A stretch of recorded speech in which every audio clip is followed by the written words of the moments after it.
Honorable Matibag. Now we recognize the Honorable Deputy Speaker J.J. Suarez from the 2nd District of Quezon. Thank you very much, Madam Chair. Madam Chair, in the last 5-4 na. hearing, ako po yung nag-move 5-4 na. para i-table muna ang pagbubukas nitong mahiwagang green box na ito. Lahat naman po tayo gusto po natin malaman kung ano po ang nilalaman. Tama. At kung ang nilalaman po ba nito ay makakatulong sa atin para makarating sa isang tamang desisyon pagdating sa pagdedetermine ng probable cause. Napakinggan ko po ang posisyon ng maraming mga legal luminaries natin na kasama natin ngayon dito sa ating hearing. At sa palagay ko po, legally, may sapat na po tayong dahilan para buksan yan at malaman. Ngunit maging practical din po dapat tayo. Yan.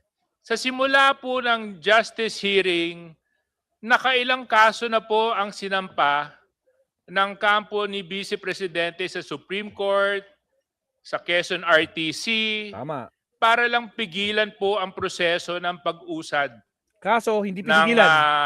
impeachment complaint. Ang masakit po dito ay ilan sa ating mga kasamahan tulad ni Congressman Percy Dilima. at meron siyang mga batchmates na binanggit pa kanina ay nakasuhan pa nung isang araw. So I would rather heed the call of the chairwoman who has always decided to proceed with caution. Because for all we know, opening this box, although we do believe has enough legal basis, might trigger another petition in the court to again Yan. stop the proceedings. Yan na nga. Yan na yun. So, Mike. sa akin pong palagay at pananaw, Madam Chair, ang posisyon ko po, pag tayo po ay magbobotahan, sa Senado na lang po natin buksan tong mahiwagang green box na to. Tapos, doon na lang po magkaalaman. Ang mahalaga para sa ating lahat ay may pagpatuloy po natin ang proseso. Yun, magpatuloy proseso. Na malaman natin kung meron pong sapat na batayan ang impeachment complaint laban sa Vice Presidente. Maraming salamat po. Thank you, D.S. Suarez. O, paano ba yan, mga kapsat? 5-5 na. Rex TV, 5-5. Guys, so, ako, lahat tayo gusto natin buksan yan. Alam natin, gusto nating malaman ng katotohanan. Pero inuulit ko, mga kakabsat, tulad ng sinabi, baka ma-technical. At kapag na-technical yan, naku, ang laking sisi. Biro mo, pinaghirapan natin ng 2 months, mababaliwala lang dahil sa pagbukas niyan. Mawawala yung mga AMLAC reports, mawawala yung mga SALN reports nung last hearing, yung kay Madriaga, di ba? Maalala niyo mo yan? Dahil lang dito sa pagbukas dito, baka, naku po, masasayang lahat ng mga naisiwalat. Pero, may bahid na kay Sara yan. Yun ang problema. Tatakbo siyang presidente. Pero kapag ito, hindi binuksan sa Kamara at hindi na naman binuksan kasi maraming kaalyado si Sara sa Senado, ayaw nilang buksan. Dahil sabi na natin, may utang na loob sila sa mga Duterte. Sabi na lang natin, no? Ayaw nilang buksan. Senado ang mananagot. Yun nga lang. Nako po. Yun nga lang. Actually guys, wag tayo na. Marami na nagsilabasan ebidensya. Isa lang ito sa kay Ramil Madriaga, si Trillanes. Tapos ito bang si Matibag? Tandaan nyo guys, ang pinaka-importanting witness ngayon, si Matibag, NBI, yung plano nila kay Pangulong Bongbong Marcos, kay First Lady Lisa at kay Martin. Hindi lang yung box, dahil lang sa iisang ebidensyang yan, yung ebidensyang nasa box na yan, baka masira ang lahat ng mga pinaghirapan at mga sinubaybayan natin. Kaya lahat tayo gustong buksan yan. Hindi natin sabi, huwag niyo nang buksan, hindi natin kinokontra. Gusto talaga natin. Pero ang tanong, nasa tamang lugar ba para buksan yan? So sana itong mga congressman natin mag-vote sila ng tama. Kasi take the risk. It's either bubuksan ngayon, tapos na technical, goodbye. Tapos ang impeachment. Wala na. Next year ulit. Gusto nyo ba maghintay ulit next year? O gusto nyo hintayin sa Senado at sa Senado lang ang sisi kung gagawin nila yung trabaho nila bilang impeachment court or mga senator judges. Nasa kanila lang ang sisi. Ginawa ba nila yung trabaho nila? Binuksan ba nila? Kung hindi, bakit di nyo binuksan yan? Sasabihin ng mga tao sa mga senador. Bakit? Pinoprotektan niyo si Sara? Kaysa naman dito, yes, binuksan natin, nalaman natin. Nahubaran nga siya. Pero biglang pumasok ang Supreme Court at technical. Kasi nga hindi sakop ng Kamara. Sabi nila, hindi nyo sakop yan. Wala tayong magagawa, Supreme Court yan. Kahit sabi natin mali yung Supreme Court. Supreme Court na, nasabi na, wala na. Tapos ang laban, tapos ang kwento. Oh, ano nang next natin? Wala na. Yun lang mga kapsat. Talaga. We pray na sana tama ang magiging desisyon ng Kamara ngayon. Pero sa nakikita ko, medyo agree ako. Nakikita nyo, medyo agree ako. Relax lang kasi ayaw kong masayang yung pinagpaguran natin. Livestream tayo ng livestream, kino-cover natin ito tapos biglang ganyan. Nako po. Sige, tuloy. Yes, next is the Honorable Janice Degamo from Negros Oriental 3rd District. Thank you, Madam Chair.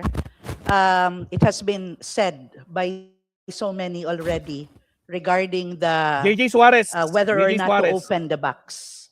But hearing DSJJ Suarez said, we have to proceed with caution. And I would like to reiterate na truly, if we are to proceed with caution, we have to remember the limitations of our procedure today. First, the procedure we are doing today is not in aid of legislation. It is an impeachment procedure. Second, it has to be in an executive session, which is also not happening. And thus, since I am not a lawyer, I would like to stick to what is being said and let the next stage proceed. Sa Senate na lang po siguro talaga. Maraming salamat po. Thank you. Next is the Honorable Congressman Lordan Suwan from Cagayan de Oro 6'5" 1st na, District. 6'5". Madam Chair, I would have to ask what is the direct connection between the ITRs of the Vice President and Attorney Manscarpio and the articles of impeachment? Because the articles charge confidential funds, irregularities, threats, SALN violations, destabilization, and none of these are proven or disproven by a personal income tax return. The ITR adds marginal evidentiary value at most. Actually, hindi po ako tutol sa transparency. Lahat tayo, hindi tayo Tutol po ako tutol. sa pag-bypass ng protection ng batas na nakalatag mismo doon.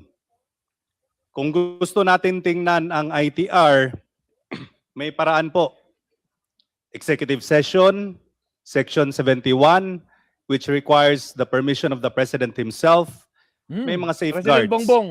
Hindi natin sisirain Tama si ang Sir batas Leonardo. para patunayan ang isa pang Nasaan batas. yung comment sa Leonardo dito? And of course, there's a basic rule of statutory construction, Madam Chair. Express enumeration excludes the unmentioned. And the exceptions do not mention impeachment at all. So the statute, when it was amended in 2010, had every opportunity to insert, quote unquote, or upon order of either the House of Congress or either House of Congress in aid of legislation or upon order of the House Committee on Justice in impeachment proceedings. Hindi nilagay eh. So I believe the omission is deliberate and exclusive.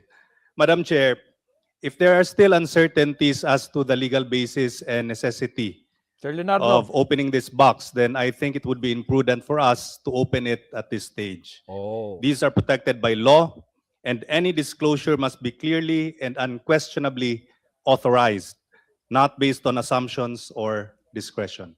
Ipadala nyo nang sa Senado So yan. you are joining the position of Honorable De Lima? No, I am against You are the not position. to open. Yes, Okay. Madam Chair. Next is the Honorable Chel Jokno from the Akbayan Party List. Thank you, Madam Chair. First of all, to be clear, ako'y naniniwala na may kapangyarihan ng Committee on Justice na buksan yung kahunayan. But to me, the crucial question is, kailangan ba natin buksan? The question is in relation to the determination of probable cause. And if we are talking about probable cause, para sa akin ay nandyan na ang ebidensya. Sapat na yan para makapag-determine na tayo kahit hindi natin bubuksan yung kahon na yan. Meron pong kasabihan sa batas sa ex abundante cautela, with extreme caution. And out of the abundance of caution, I believe that it would be more prudent for us to Prudent. leave this to the Senate to decide whether to open the box or not. Thank you, Madam Chair. Kong Chel, you're not joining the position of Kong Laila. For once, I think For we have once. some That is for the disagreement. record, for once. For the first time. Split decision. Now let us proceed to recognize the Honorable Sara Ilago. Maraming salamat, Madam Chair. This representation from Gabriela Women's Party also joined the position of the Honorable De Lima and their colleagues from the Committee on Justice who are in favor of opening the box. Nasa kapangyarihan ng Committee on Justice na buksan ang box na ito at kung kakailanganin na tayo ay magkaroon ng executive session, bakit hindi natin gawin? Kung ito ay makakatulong sa House Committee on Justice nang sumusunod sa ating sariling rules of proceedings sa paghahawak at sa pag-initiate at pagsisimula ng mga impeachment complaints. Sang-ayon sa ating rules at habang naka-executive session at kung makakatulong sa ating determination ng probable cause, dapat gawin natin ito. Hindi biro ang ating kinakaharap, nasa pangalawang pinakamataas na posisyon ng pamahalaan ang may nakahain na impeachment complaint. Kaya't napakahalaga na mabusisi natin ang bawat dokumento na may kinalaman doon sa ating responsibilidad na ma-determine kung sapat ba ang probable cause para ang impeachment proceeding na ito ay magtuloy-tuloy. Para sa interest ng transparency, para sa interest ng accountability, Madam Chair, no, kinakailangan ho natin buksan ang box na ito. Hindi po dapat tayo magpatinag, hindi po dapat tayo umatras at kinakailangan natin gamitin ang kapangyarihan ng Committee on Justice sang-ayon sa konstitusyon na magpatuloy sa impeachment proceeding na ito at gawin ang lahat no, para matiyak na malinaw ang batayan sa pagpapatuloy ng impeachment proceeding na ito. Maraming salamat, Madam Chair. Thank you. Any other justice members who wish to manifest on the Honorable SDML, Lawrence Defensor?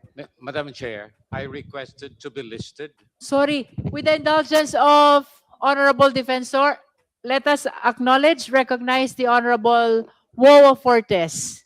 Pasensya na po. And no problem, Madam Chair. Madam Chair, we are currently at the stage of the determination of probable cause. And in doing so, we have accepted the fact that we are not a trial court and therefore restricted by certain rules. Even testimonies and affidavits of direct witnesses cannot be examined beyond the corners of your affidavit, meaning no probing questions are allowed during this stage of the proceedings. And with that restrictions, I would understand that the NIRC Section 20, Paragraph A is very clear on the restrictions on the opening of the box. And the exercise of restraint, I would suggest that we limit our proceedings within the four corners of the provisions of Section 20, Paragraph A of the NIRC. Furthermore, my seatmate here, Congressman Abante, has a very persuasive argument that has legal and biblical basis. The legal basis, I fully understand being a lawyer, and the biblical basis, I further fully understand as I have studied for the priesthood sometime in the past. With that, Madam Chair, thank you very much. Maraming salamat po, Honorable Wowo Fortes. Now we proceed to The Honorable Lawrence Defensor, our Senior Deputy Majority Leader. Salamat pong muli, Madam Chair. 6 na beses ko pong narinig ang word na cautious o pag-iingat. At sang-ayon po akong dapat mag-ingat tayo at maging cautious tayo. Dapat po maging cautious at mag-ingat tayo na dapat hindi mangyari na ang simpleng batas o ang simpleng statute tulad ng tax code or the National Internal Revenue Code ay payagan nating mag-undermine ng ating saligang batas o pinakamataas na batas sa buong bansa. A simple statute should never undermine the highest law of the land kasi magiging masamang precedent ito sa mga susunod na impeachment proceedings na kahit wala na tayo dito, ay i-invoke itong precedent na ito na pwedeng harangin pala ng simpleng batas ang mandato ng konstitusyon na dapat mailabas. Gusto kong mailabas kung anuman ang nilalaman yan kasi baka may ebidensyang makapag-dismiss ng kaso laban sa vice-presidente. The evidence inside that box could acquit the Vice President at hindi na siya maantala sa trabaho niya ngayon pa lang at hindi na tumagal ang impeachment na ito. Baka meron ding ebidensya na makagpapatatag pa ng ebidensya at makakakumbinsi pa sa miyembro ng mga komitibang ito para mas maging matatag ang kanilang pagboto. Public office is a public trust at naniniwala ako na in every move that we take, it should always be the Constitution and the spirit of the Constitution that should govern our proceedings in this committee. Maraming salamat po, Madam Chair. Thank you. Madam Klaro Chair. naman yung position ni Kong Dilema as well as SDML Defensor. Madam As simple as the Constitution is paramount.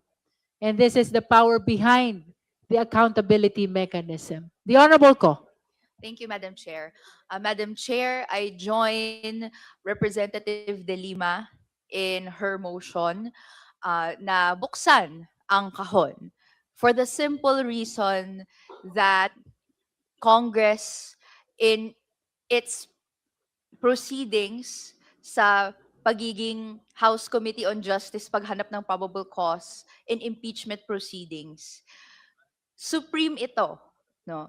May supremacy siya over statutes such as the tax code which provide limitations kung paano ipoproseso yung information such as tax returns.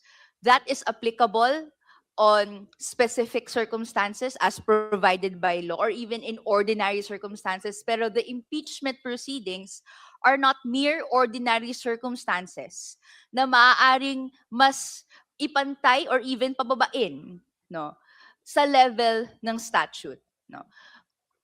Ang fear ko po, Madam Chair, and that's why I'm also raising this manifestation, lahat po ng ginagawa natin dito will set a precedent in the future.